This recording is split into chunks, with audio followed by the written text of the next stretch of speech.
let's talk about your mother for a second. I'm curious on her kind of coaching style and how that kind of reflects, or like how she coached, and do you coach in a similar way, or how is it different, or how is it similar in your words?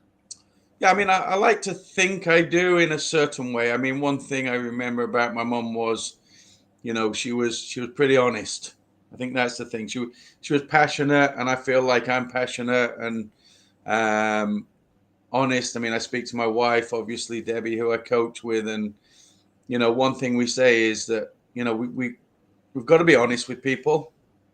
If we're not passionate about what we're doing, how we're going to produce, elite athletes. Yeah. We're committed to what we do on and off the ice, and when I think back to my mom, that's what I think back to. She was passionate, she was committed, she was honest. Sometimes too honest. If there was something to be said, she'd say it. Yeah. She wouldn't worry about saying the wrong thing. She'd say it as it is.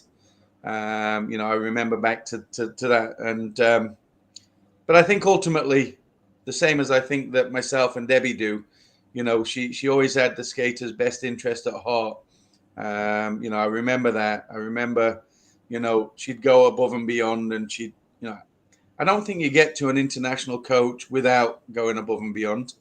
I probably didn't appreciate it as much at the time as I do now when I look back, and I think, what, she really did that, and maybe that's part of what I do now, and part of what Debbie and I discuss. It's my mom already did it, and so yeah. I mean, if I had to pick out kind of those three key attributes, my mom as a coach, I'd say exactly that she was very honest, she was very passionate, and she was very committed in what she did for the athletes. That's great attributes. I think nowadays brutal honesty is missing from a lot of areas.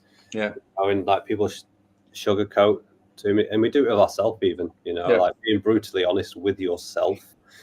It's not nice sometimes. No. You have to be honest. So, yeah.